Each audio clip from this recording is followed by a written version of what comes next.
The day we moved into Willow Glen was bright and full of promise. Lila, my wife, rubbed her pregnant belly with one hand and held a moving box in the other, her cheeks glowing with the kind of joy only a new home and a coming baby could bring. For us, this corner townhouse was more than a property. It was a hard-earned refuge from the chaos of city life, a fresh start after years of rented apartments with peeling paint and noisy upstairs. Neighbors we'd scrimped and saved for nearly 7 years. I still remember the sound Leela made when we got the keys, half gasp, half laugh, pure disbelief. At 7 months pregnant, she waddled more than walked, but she moved through our new home like a queen surveying her quiet kingdom. At first, everything felt perfect. The house had creaky floors, yes, but also sunlight in every room and the scent of blooming jasmine from the neighbor's hedge. We unpacked slowly, savoring the process. The neighborhood seemed clean and calm. A couple of passing residents waved. One even dropped off muffins. Then came the note. It was taped to our front door. Pink stationery, no signature. Please walk more quietly. Some of us value peace. I read it twice, confused. Walk more quietly. I glanced at Leela, who was massaging her lower back.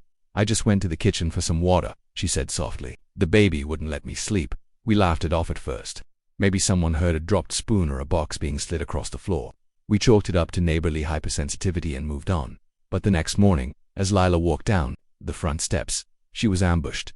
You must be the stomper, said a woman in her mid-50s, standing beside the mailbox with a face set like concrete. Lila blinked. Excuse me, I heard you thundering around last night. It's called quiet hours for a reason, 9 to 7. You'd do well to review the HOA handbook. The woman didn't introduce herself. She didn't smile. She just turned and walked away, her heels clicking like a gavel against the pavement. That evening, Leela was still shaken. She looked at me like I was a pest. I was livid. You're 7 months pregnant, not a marching band. I wanted to confront the woman right then, but Lila, ever the peacemaker, urged restraint. Instead, I wrote a short, respectful note. We'd be mindful, I said, but we asked for a little grace. I signed it with both our names and slipped it into her mailbox. Her name, we soon learned, was Karen, and that was no coincidence. The escalation came quickly. At 6:50 the next morning, just 10 minutes before the supposed quiet hours ended, there was a knock-no pounding at the door. Before I could open it, red and blue lights washed across the living room walls. 2 uniformed police officers stood on our porch. Behind them, Karen was gesturing wildly, her voice loud and indignant. She was stomping around again just like yesterday. My walls shook. I have recordings. One officer, a weary-looking man in his 40s, turned to us and asked if we could step outside. Leela hesitated. Her face had gone pale. I stepped in front of her. She's pregnant, I said. Is this a joke? The second officer, younger, looked uncomfortable. Ma'am, sir, we got a noise disturbance call. We're required to respond. Noise disturbance, I echoed. She walked to the fridge. Karen's voice cut through again. Don't try to downplay it. These walls are thin, and this behavior is unacceptable. There are standards here. I couldn't help it. I laughed. You called the cops because a pregnant woman walked to the kitchen. Karen flinched like I'd slapped her. The older officer held up a hand. Look, this is clearly a neighbor dispute. No laws broken. We're going to chalk this up to a misunderstanding. Karen stood frozen, humiliated but still fuming. Once they left, Leela sat on the edge of the couch, her hands trembling. What if they hadn't believed us? She whispered. I had no answer. Something curdled in my gut. Karen wasn't just some cranky neighbor. This wasn't about footsteps. This was about control, and we had just become her newest target. I looked around our living room, the boxes still half unpacked, the baby's crib yet to be assembled, and I felt something shift inside me. This was supposed to be our sanctuary, but Karen had declared war, and I don't lose wars. Aaron didn't knock again. She didn't have to. From that day forward, her war came through paper violation notices, slipped under our door like poison darts. The first one cited our trash bins, left out 17 minutes past pickup, violation of HOA Rule 6.2. The second, a warning for unsightly clutter on our patio. The clutter, as it turned out, was a single folding chair and a pair of baby booties Lila had placed outside to dry. Each notice came with a fine. Lila tried to laugh it off, but the color in her face faded more with each envelope. Her pregnancy had entered its most exhausting stage: swollen ankles, sore joints, and a baby that refused to sleep when she did. Karen, on the other hand, seemed to find energy in torment. She walked the neighborhood with a clipboard like a cell marshal, pointing at porch plants and measuring grass with a ruler. Residents smiled politely, but their eyes darted away, fearful of drawing her attention. It was then I realized the truth. Karen wasn't just enforcing rules. She thrived on compliance. Every letter she sent, every petty demand, was less about the handbook and more about dominance. And she wasn't just watching. She was waiting. One rainy evening, I came home to find Leela sitting silently on the couch, her hand protectively on her stomach. She called the police again, she said without looking up. My heart dropped. What now? She said. I was loitering, Leela whispered. I went for a short walk around the block to stretch my legs. I had an umbrella, that's all. The officer asked if I lived here. She laughed bitterly. As if I'm a stranger in my own neighborhood. I clenched my fists. That was the second time Karen had used the police as her personal security force. One more, and a pattern would be undeniable enough, I said. She wants to bury us in rules. Fine, let's dig. That night, I stayed up combing through the Willow Glen HOA handbook. It was 47 pages long, small font, vague phrasing, outdated clauses, but I read every word. Then I searched online for Willow Glen's governing documents, public board meeting, minutes, and property records. By midnight I had what I needed. Karen was abusing her power. The rules she cited weren't applied uniformly. Some were enforced selectively. Others, like the trash bin clause, were worded ambiguously, giving her room to interpret as she pleased. And the fines, they exceeded the maximum allowed under state regulations. Even worse, she had filed 0 financial disclosures to the HOA board for the past 3 years. That meant no transparency, no accountability, and no oversight. The next morning I stood at our window and watched Karen on her usual patrol, clipboard in hand, eyes sharp. She paused at our driveway and jotted something down. You're not scared? Lila asked, still resting on the couch, a mug of tea balanced on her belly. I'm past scared, I said. She made this personal. Now it's time she learned who she picked a fight with. She raised an eyebrow. Who did she pick a fight with? I smiled. Someone who knows exactly how HOAs work and how they break. The first step was subtle. I emailed the HOA requesting copies of financial reports. Under state law, they had 10 days to respond. Karen didn't answer. Strike one. Then I filed a request for public records related to her HOA presidency board meeting logs, voting histories, and resident complaints. As I gathered evidence, I spoke quietly with neighbors. A few brushed me off, fearful. But to Mrs. Lee from across the street and a retired Army vet named Grant Linden, and whispered what they'd endured. Threats of fines for American flags, penalties for unauthorized lawn furniture, citations for children's bikes left out for 10 minutes. They were tired of being bullied. They just hadn't known what to do. Karen's empire wasn't built on rules. It was built on silence. I planned to shatter it at the next board meeting. 2 weeks away I would have my proof. I would have witnesses. And I would have an audience. But until then we had to endure. One more week of paper bullets. One more week of cold stares. One more week of walking on eggshells until we could finally make her trip. And when she did, she'd fall hard. The HOA board meeting was held on a Thursday evening in the community center, a beige, boxy room that smelled faintly of disinfectant and stale coffee. Folding chairs were arranged in rows. A few residents trickled in quietly, glancing around, like they didn't want to be seen. Karen sat at the front, behind a plastic table draped with a cheap green cloth. Her gavel rested beside a binder so thick it could have doubled as a weapon. She wore a royal blue blazer, her hair pulled into a no-nonsense bun, her mouth locked in a polite but frosty smile. I arrived with Lila beside me, slower now, her belly fuller than ever. We took our seats in the second row. I held a manila folder in my lap. Inside timestamps, emails, HOA documents, and one very specific page from the state civil code highlighted in yellow.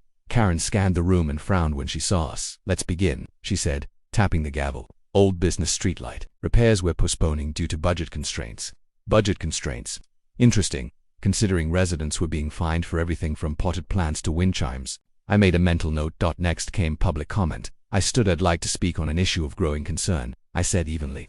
Specifically, the misuse of HOA authority, targeting of residents, and failure to comply with state-mandated transparency laws. The room stirred. Heads turned. Karen's smile didn't budge. This isn't the time for personal grievances, Mr. Taylor. This isn't personal, I said, unfolding the first document. It's legal.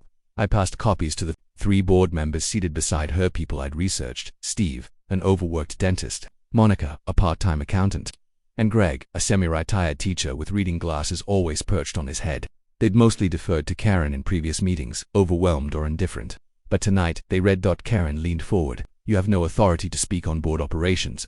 I'm a homeowner. Under Civil Code Section 5200, I have every right to request and receive financial records, which I did and you ignored. Monica looked up. You requested records. I nodded. 3 weeks ago, no response. That's a violation. I passed out the next set of documents, highlighted examples of fines Karen had issued without board votes or due process. One to us for a single patio chair. One to Mrs. Lee for letting her grandson draw with chalk on the driveway. One to Grant for having a barbecue grill visible from the street. All of these were issued without warning, without appeal, and in some cases, without a documented rule to support them. I said, that's not enforcement, that's harassment. Karen's face tightened. You're twisting things. The board gave me discretionary power. No, Steve interrupted, flipping pages. That's not what we agreed to.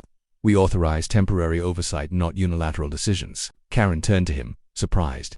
You signed off on those policies. I signed what you gave me, he said. And now I'm seeing what you didn't. That was the crack I stepped in. Furthermore, there's no record of a financial audit. In the last 3 years, despite annual assessments increasing by 15%, where's that money going? The room was no longer silent. Whispers spread. A couple stood in the back, nodding. Torgan stood up. This is a coordinated attack. He's manipulating facts. I opened the final document. This is a formal petition, signed by 16 homeowners, requesting your immediate suspension pending an internal review. It's within our rights under Section 5125 of the HOA Code. I handed it to Monica, who accepted it without hesitation. Karen froze. She looked around, expecting someone to rise and defend her. No one did. Even Greg, quiet until now, took off his glasses and sighed. Karen, this doesn't look good. I built this community, she snapped. I maintain order. Without me, you'd all be overrun with uncut hedges and holiday inflatables in March. It was an unintentional confession and it sealed her fate. Monica spoke gently. You may have meant well once, but this went too far. The board voted unanimously to place Karen on administrative leave pending a full review. Lila exhaled for the first time in what felt like months. As we stood to leave, Grant clapped a hand on my shoulder. You did what we've all wanted to do for years. I looked back at Karen. She sat stiffly, her authority crumbling, her hands still gripping that useless gavel. But this wasn't revenge for me. Not really. It was the beginning of restoration. As I walked Lila out under the quiet glow of the parking lot lights, I knew one thing. This was far from over. The neighborhood changed quickly after that board meeting. Within a week, Karen's nameplate was removed from the HOA bulletin board. Her daily patrols stopped cold. The clipboard vanished. So did her condescending glare. The community center. They issued an email announcing her suspension pending an ongoing review. But the tone between the lines was clear. The queen had fallen. In her absence, the board appointed Monica as interim president. One of her first acts was opening the floor for resident grievances. What poured in was staggering. Elderly residents described being fined for bird feeders. A single mother recalled being threatened with a lien for excessive shade from a beach umbrella. One man recounted being cited twice in 1 week, once for hanging wind chimes and once for removing them. Too late, Karen hadn't been enforcing rules, she'd been making examples. And the neighborhood, it had cowered, but not anymore.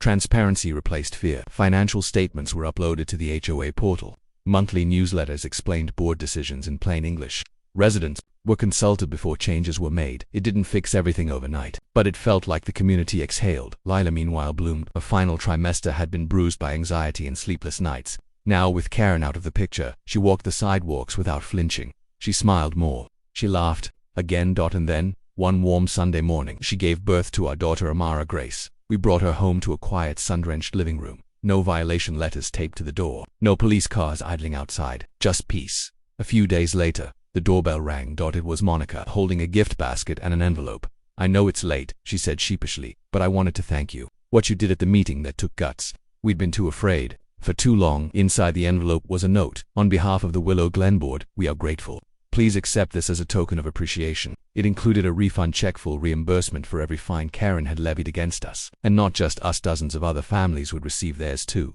I looked down at Amara, asleep in Lila's arms. This was the world I wanted for her. Not just one where power could be challenged, but where it was. Karen didn't go quietly. She attempted to sue the HOA for wrongful removal and defamation. She accused me of orchestrating a smear campaign and inciting rebellion. But truth, it turns out, has a longer reach than ego. Her lawsuit was dismissed. The court sided with the board. My documentation, complete, time-stamped, and legally grounded, left no room for interpretation. But I wasn't done. I uploaded the full story, redacted for privacy, to a new YouTube channel I'd started. HOA Tyrants Exposed. No names, no faces, just facts. The title of the first video: She called 911 on my pregnant wife. Now the whole HOA knows the truth. It went viral. Comments flooded in from around the country, stories of power-hungry HOA leaders, retaliatory fines, and neighbors living in fear of petty authority. Some shared legal advice. Others shared solidarity. I hadn't just exposed Karen. I'd tapped into something bigger. As I were meant to protect communities, but give the wrong person too much power and they become a weapon. The channel grew. Slowly, at first, then exponentially.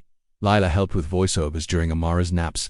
Grant donated archival documents from his own HOA battles. Even Monica shared anonymized board minutes to help others understand how governance should work. The irony: Karen had once tried to silence Lila's footsteps. Now her own abuses echoed online in every state. Our home, once a battleground, become a beacon. One evening, as the sun dipped below the rooftops, Lila stepped out onto the sidewalk. Amara cradled against her chest, her feet pressed softly against the pavement, no longer cautious, no longer watched. A neighbor passed by Mrs. Lee. She waved. "Sounds like Justice walks lightly," she said with a grin. I smiled. "No," I replied. "Justice walks proudly." And in our little corner of Willow Glen, that truth finally had room to grow.